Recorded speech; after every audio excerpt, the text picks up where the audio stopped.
अच्छा देखो बेटे, हमने ना पिछली क्लास में सेल के कंपोनेंट्स करना शुरू किए थे। इस सेल में क्या क्या चीजें होती हैं, इसकी बात हमने करी थी। मैंने आपको बेशतर स्ट्रक्चर्स करा दिए थे। जैसे मैंने आपको nucleus, cytoplasm, endoplasmic reticulum, Golgi body, mitochondria, plastids, centriole, ribosome और वैक्यूल, ये तमाम चीजें मैंने आपको बता दी थी पिछली क्लास में।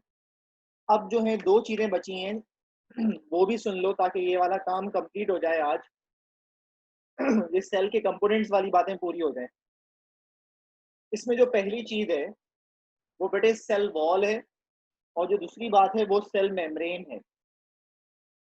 सेल वॉल जो है ये एक नॉन लिविंग, सेल वॉल जो है ये एक नॉन लिविंग का मतलब जानदार नहीं है। सेल वॉल जो है ये एक नॉन लिविंग चीज है, नॉन लिविंग चीज है सेल वॉल। और आउटर मोस्ट लेयर है, आउटर मोस्ट लेयर है जो सिर्फ और सिर्फ मौजूद होती है only present in animals. Animals में वो sorry only present in plants, पौधों में होती है, बैक्टीरिया में होती है, फंजाई में होती है, इन ऑर्गेनिजम्स के अंदर होती है, बैक्टीरिया में, प्लांट्स में और फंजाई में। लेकिन हर जानदार में केमिकली अलग अलग चीजों से मिलके बनी है। प्लांट्स में सेल वॉल किसी और चीज से मिलके बनती है। सेलुलोज एक कंपाउंड है, उसको हम कहते हैं सेलुलोज। ये बेटे एक कार्बोहाइड्रेट है। सेलुलोज एक कार्बोहाइड्रेट है जिससे मिलके बनी है सेल वॉल प्लांट्स में। फंजाई में एक केमिकल सब्सटेंस है, उसका नाम है काइटिन। फंजाई में एक केमिकल सब्सटेंस है, इसका नाम है काइटिन, इससे मिलके बनी है। बैक्टीरिया में पेप्टाइडोग्लाइकेन एक केमिकल सब्सटेंस है, उसका नाम है बेटा, याद करना पड़ेगा, मुश्किल सा नाम है, पेप्टाइडोग्लाइकेन, उससे मिलके बनी है। एनिमल्स के अंदर नहीं होती सेल वॉल, एनिमल्स के अंदर नहीं होती। प्लांट सेल जो है, प्लांट सेल के अंदर जैसे मैंने कहा सेलुलोज से मिलके बनी है, और सेलुलोज के अलावा भी एक और केमिकल सब्सटेंस होता है, उससे मिलके बनती है। वो कौन सा सब्सटेंस है? Pectin, PECTIN, pectin. प्लांट्स के अंदर सेलुलोज और पेक्टिन से मिलके बनी है। अगर आप इसको माइक्रोस्कोप में देखें, सेल वॉल को माइक्रोस्कोप में देखें, तो आपको नजर आएंगे फाइबर्स, बहुत सारे फाइबर्स नजर आएंगे, लाइंस नजर आएंगी जो क्रिस क्रॉस मैनर में अरेंज हुई हुई होंगी। क्रिस क्रॉस का मतलब कुछ वर्टिकल हैं, कुछ हॉरिजॉन्टल हैं, ये अपनी जगह पे फिक्स रहती हैं। और क्या चीज है जो इनको फिक्स रखती है? वो है कैल्शियम पेक्टेट, एक और केमिकल सब्सटेंस। कैल्शियम पेक्टेट एक केमिकल सब्सटेंस है जो तमाम सेलुलोज की लाइंस को, फाइबर्स को अपनी जगह पे रखती है। जैसे मैंने कहा आपको, बैक्टीरिया की सेल वॉल में भी होती हैं, बैक्टीरिया के पास भी सेल वॉल होती है, उसमें प्रोटीन्स और कार्बोहाइड्रेट होते हैं। फंगस के पास भी होती है, उसमें काइटिन होता है। इसकी जो मोटाई है, सेल वॉल की जो थिकनेस है, वो वेरिएबल है। वेरिएबल का मतलब अलग अलग होती है, किसी में कम मोटाई है, किसी में ज्यादा मोटाई है सेल वॉल की। इसके अंदर 3 लेयर्स होती हैं, सेल वॉल के अंदर 3 लेयर्स होती हैं, जो नाम आपको आपकी स्क्रीन पे भी नजर आ रहे होंगे। एक जो लेयर है, इसका नाम है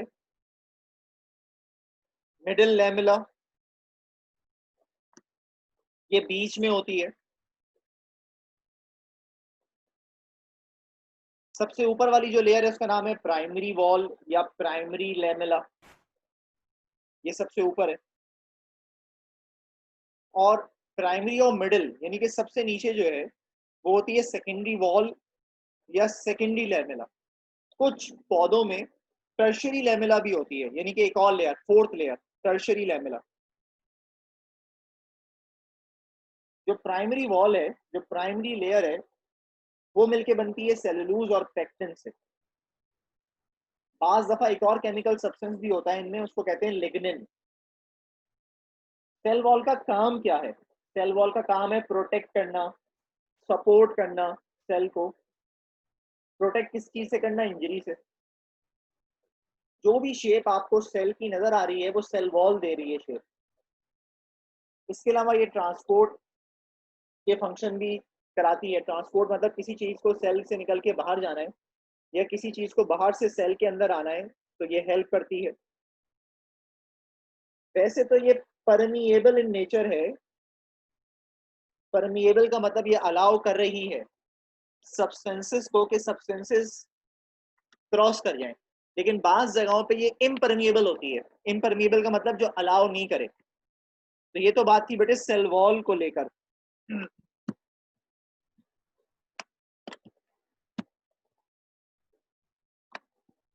इसके अलावा सेल वॉल के बिल्कुल नीचे एक और स्ट्रक्चर है, इसको कहते हैं सेल मेम्ब्रेन। सेल वॉल के बिल्कुल नीचे एक और स्ट्रक्चर है, इसका नाम है सेल मेम्ब्रेन। सेल मेम्ब्रेन कहें या प्लाज्मा मेम्ब्रेन कहें, एक ही बात है। सेल मेम्ब्रेन कहें या प्लाज्मा मेम्ब्रेन कहें, एक ही बात है। सेल मेम्ब्रेन और प्लाज्मा मेम्ब्रेन एक ही चीज के दो नाम हैं। ये जो स्ट्रक्चर है सेल मेम्ब्रेन या plasma membrane, it is found in every living organism. ये हर जानदार में पाया जाता है। It is found in every living organism. ये हर लिविंग ऑर्गेनिज्म में पाया जाता है, चाहे वो प्लांट हो, चाहे बैक्टीरिया हो, चाहे एनिमल हो, चाहे फंजाई हो। हर लिविंग ऑर्गेनिज्म में ये जरूर है। एनिमल्स के अंदर तो खाली सेल मेम्ब्रेन ही होता है, सेल वॉल नहीं होती। ये जो प्लाज्मा मेम्ब्रेन है ये सराउंड कर रहा होता है, घेर रहा होता है न्यूक्लियस को और साइटोप्लाज्म को। इसके अंदर रखा होता है न्यूक्लियस और साइटोप्लाज्म तमाम किस्म के सेल्स में। जबकि जो बैक्टीरिया और प्लांट्स के जो सेल हैं उनमें प्लाज्मा मेम्ब्रेन के ऊपर होता है सेल वॉल, तो वो थोड़ा सा डिफरेंस है उनमें। ये अपने आप को रिपेयर कर सकता है। बिलफर्ज अगर किसी का सेल मेम्ब्रेन डैमेज हो जाए तो ये वापस से ठीक हो सकता है, रिकवर हो सकता है सेल मेम्ब्रेन। मुख्तलिफ किस्म के मॉडल्स हैं इनके बारे में कि इनके स्ट्रक्चर के बारे में कि ये होते कैसे हैं, लेकिन जो पूरी दुनिया में ज्यादा एक्सेप्टेबल मॉडल है वो एक मॉडल है जो दो साइंटिस्टों ने दिया था, उनका नाम था सिंगर और निकलसन, 1972 में। इन इस मॉडल में इन दो साइंटिस्ट ने, सिंगर और निकलसन ने, ये समझाने की कोशिश करी थी कि सेल मेम्ब्रेन होता कैसा है। इन्होंने ये बताया था कि सेल मेम्ब्रेन जो है उसमें लिपिड्स होते हैं, लिपिड्स यानी कि फैट्स होते हैं, और वो फॉस्फोलिपिड्स होते हैं। फॉस्फोलिपिड्स का मतलब लिपिड्स के साथ फॉस्फेट होता है, लिपिड के साथ फॉस्फेट होता है। और इन लिपिड्स की दो लेयर्स होती हैं, लिपिड्स की दो लेयर्स होती हैं। तो ये बाइलिपिड लेयर मेम्ब्रेन है। बाइलिपिड का मतलब दो लिपिड्स की लेयर। इसके अंदर प्रोटीन्स होते हैं जो फ्लोट कर रहे होते हैं, तैर रहे होते हैं। प्रोटीन्स होते हैं इनके अंदर जो फ्लोट कर रहे होते हैं। बिल्कुल ऐसे मिसाल के तौर पे समझाने के लिए, like a iceberg which is floating in the sea. जैसे कोई आइसबर्ग है, बर्फ का टुकड़ा है, समंदर पे तैर रहा है, बिल्कुल ऐसे प्रोटीन्स होते हैं इनमें। जो बेसिक स्ट्रक्चर है तमाम मेम्ब्रेन्स के अंदर, माइटोकॉन्ड्रिया की, क्लोरोप्लास्ट की, तमाम मेम्ब्रेन्स के अंदर यही स्ट्रक्चर मौजूद है। इसीलिए इसको यूनिट मेम्ब्रेन भी कहते हैं। सेल मेम्ब्रेन जो है ये सेलेक्टिव परमिएबल होता है। सेलेक्टिव परमिएबल से मुराद ये सेलेक्टिव चीजों को जाने देता है और आने देता है अपने अंदर। हर किसी चीज को अपने अंदर से जाने नहीं देता, हर किसी चीज को अपने अंदर आने नहीं देता। सिर्फ उन मॉलिक्यूल्स को अपने अंदर से आने या जाने देता है जिन मॉलिक्यूल्स का साइज बहुत छोटा हो, उन मॉलिक्यूल्स को क्रॉस करने देता है। ऐसी कोई भी मेम्ब्रेन जो सेलेक्टिव इन नेचर हो, ऐसी कोई भी मेम्ब्रेन जो सेलेक्टिव इन नेचर हो, उसको हम सेमी परमिएबल कहते हैं। तो ये एक सेमी परमिएबल है जो हर चीज को अपने अंदर से अलाउ नहीं करती कि वो क्रॉस कर जाए या उसके अंदर आ जाए। बहुत सारे एनिमल सेल्स के अंदर जो सेल मेम्ब्रेन होती है वो इनफोल्ड हुई भी होती है। इनफोल्ड मतलब अंदर की तरफ गई भी होती है। इनफोल्ड मतलब अंदर की तरफ गई भी होती है। किसी भी किस्म का material in the form of vacuole, vacuole की फॉर्म में ये किसी भी किस्म के मटेरियल को अंदर लेके जा सकती है। तो अगर सेल मेम्ब्रेन किसी मटेरियल को अंदर लेके जा रही है, इसको हम बायोलॉजी में कहते हैं, इस प्रोसेस को हम बायोलॉजी में कहते हैं एंडोसाइटोसिस। एंडोसाइटोसिस, एंडोसाइटोसिस का मतलब अंदर लेके जाना किसी मटेरियल को, और किसी मटेरियल के बाहर निकालने को एक्सोसाइटोसिस कहते हैं। तो अंदर लेके जाना, एंडो मतलब इनसाइड, एक्सो मतलब आउटसाइड। तो taking in of material by the cell membrane is called endocytosis, and excretion of a material by the cell membrane is called exocytosis. तो ये सारा स्ट्रक्चर था और सेल मेम्ब्रेन की बात थी। सेल मेम्ब्रेन भी ट्रांसपोर्ट में, सेल के फंक्शंस कराने में, सेल की शेप डिटरमाइन करने में हेल्प कर रही होती है। तो यहाँ तक सेल मेम्ब्रेन और सेल वॉल की बात हमने कर ली।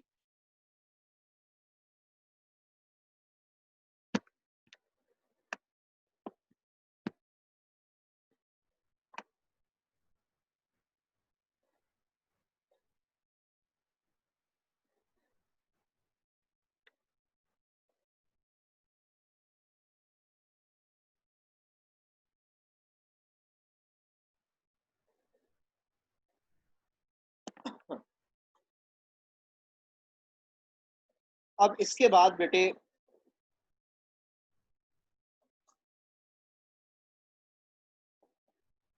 हमारे पास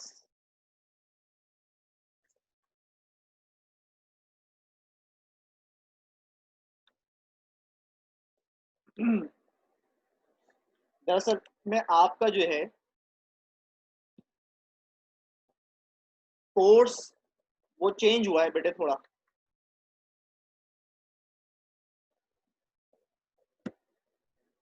अब जो कोर्स चेंज हुआ है, जो नई आपकी वो है किताब है, उसमें एक टॉपिक है, वो मेरे पास अभी अवेलेबल नहीं है उसकी स्लाइड्स, तो मैं ऐसे ही बता रहा हूँ खाली आपको वर्बली, स्लाइड कोई दिखा नहीं रहा। टॉपिक का नाम है लेवल ऑफ ऑर्गेनाइजेशन। ये एक टॉपिक है जो नई बुक में चैप्टर नंबर 1 में लिखा हुआ है, लेवल ऑफ ऑर्गेनाइजेशन। ये क्या होता है लेवल ऑफ ऑर्गेनाइजेशन? ये कहते हैं कि ऑर्गेनिजम्स जो हैं, जितने भी जानदार हैं, जो भी दुनिया है, इसमें सारे ऑर्गेनिज्म ऑर्गेनाइज हैं एक प्रॉपर मैनर में। वो क्या चीज है? सबसे पहले जो जानदार हैं, जितने भी लिविंग थिंग्स हैं, वो सबसे छोटी चीज जो है वो क्या होती है? किसी भी जगह पे एटम्स होते हैं। सबसे छोटे स्ट्रक्चर जो हैं वो क्या होते हैं? एटम्स होते हैं। अगर आपको मालूम हो बेटे एटम्स क्या होते हैं, which can neither be created nor be destroyed, जो बनाए नहीं जा सकते, खत्म नहीं किए जा सकते, उनको कहते हैं आप एटम्स।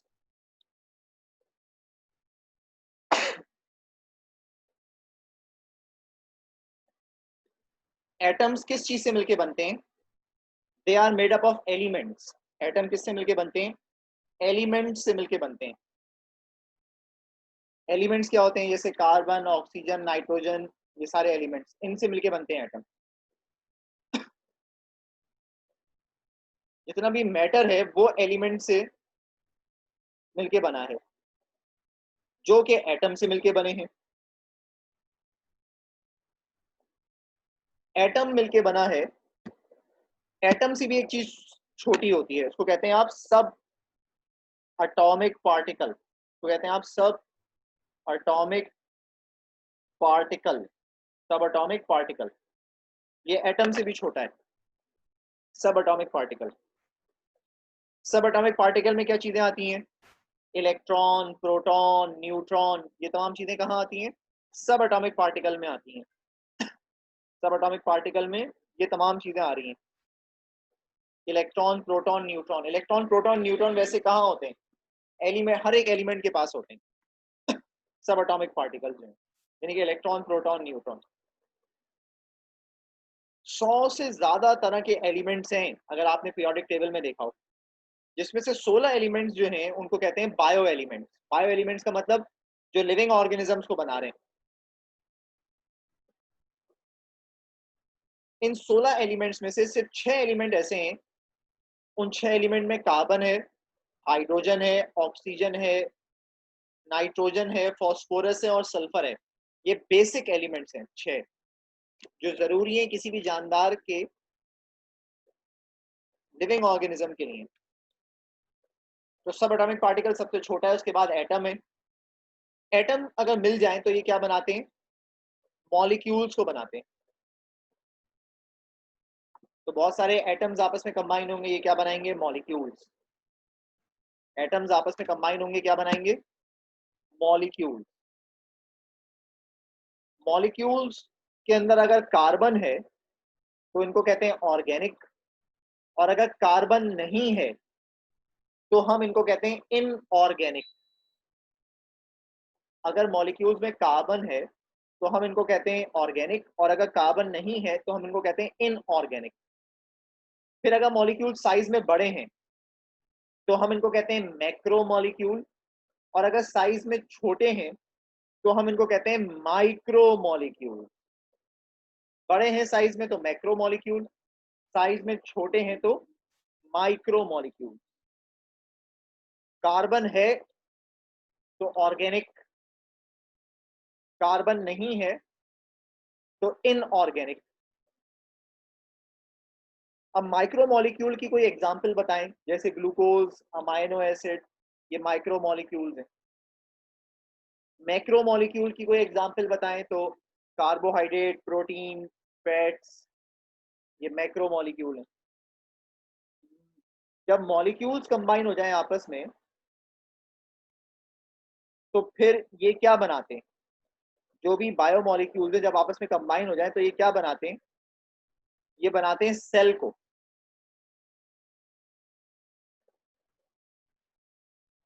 जब सेल्स कंबाइन हो जाते हैं, मॉलिक्यूल्स कंबाइन हो जाए तो क्या बनाते हैं? सेल्स को। जब सेल्स कंबाइन हो जाए तो ये क्या बनाते हैं? टिश्यूज को। टिश्यूज कंबाइन हो जाए तो ऑर्गन्स। ऑर्गन्स कंबाइन हो तो सिस्टम्स। सिस्टम भी कंबाइन हो जाएं जब आपस में तो ये क्या बनाते हैं? ऑर्गेनिज्म। ऑर्गेनिज्म, जिसको हम स्पीशी भी कहते हैं, जानदार को बनाते हैं। अब इसमें देखो, अगर तो जो मैंने सेल लिखा, ये बेसिक यूनिट है लाइफ का, जिसके बारे में हमने पहले भी बात करी थी, जिसमें प्रोटोप्लाज्म या साइटोप्लाज्म, ये तमाम चीजें मौजूद हैं। एनिमल का भी हो सकता है सेल, प्लांट का भी सेल हो सकता है, किसी और ऑर्गेनिज्म का भी सेल हो सकता है।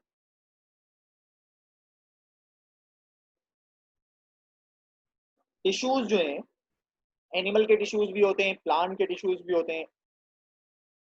टिश्यू दरअसल कॉम्बिनेशन होता है सेम सेल्स का, जिसका एक ही काम हो, कोई पर्टिकुलर फंक्शन। जैसे मसल एक टिश्यू है, जैसे नर्व एक टिश्यू है, नर्वस टिश्यूज हैं। ऑर्गन्स क्या होते हैं? Brain, spinal cord, lungs, pancreas, ये सब क्या है? ऑर्गन्स हैं। ऑर्गन्स मिल जाए तो ऑर्गेनिज्म बनता है, जिसको हम स्पीशी भी कहते हैं, जानदार। जैसे ह्यूमन बीइंग एक स्पीशी है या ऑर्गेनिज्म है।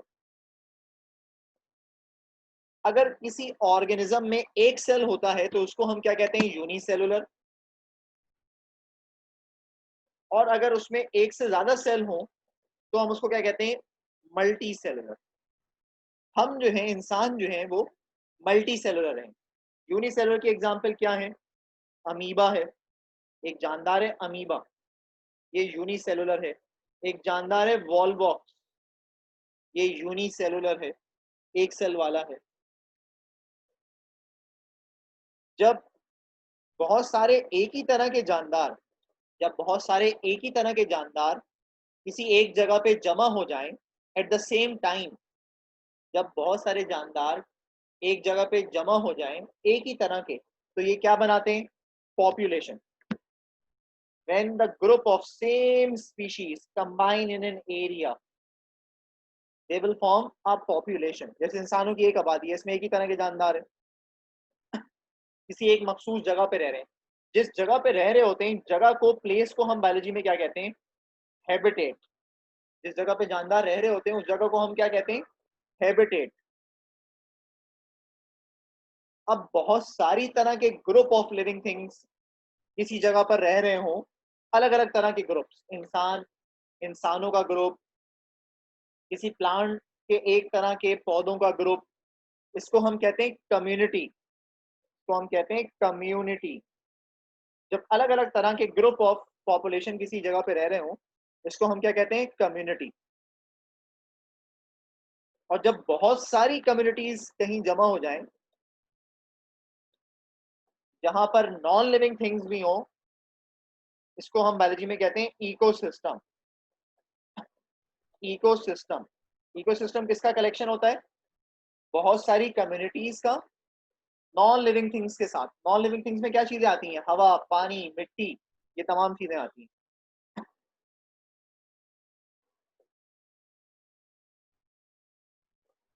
और ये सारी कम्युनिटीज और नॉन लिविंग थिंग्स को, सबको अगर आप जमा कर दें, तो ये क्या बनाते हैं? ये पूरी अर्थ को बनाते हैं, जिसको हम कहते हैं बायोस्फीयर। इसको हम कहते हैं बायोस्फीयर। बायोस्फीयर। बायोस्फीयर क्या है? पूरी अर्थ को कह रहे हैं बायोस्फीयर, जिसमें सारे लिविंग थिंग्स, सारे नॉन लिविंग थिंग्स सब मौजूद हैं, यानी कि whole earth is called biosphere. The part of earth where life exist, वो जगह अर्थ पे जहां लाइफ पॉसिबल है, जहां जानदार रह सकते हैं। तो पूरी अर्थ पे कोई जगह ऐसी है ही नहीं जहां पे जानदार ना रह सकते हो, तो whole earth is called biosphere, जहां पे मुख्तलिफ तरह के इकोसिस्टम्स होंगे।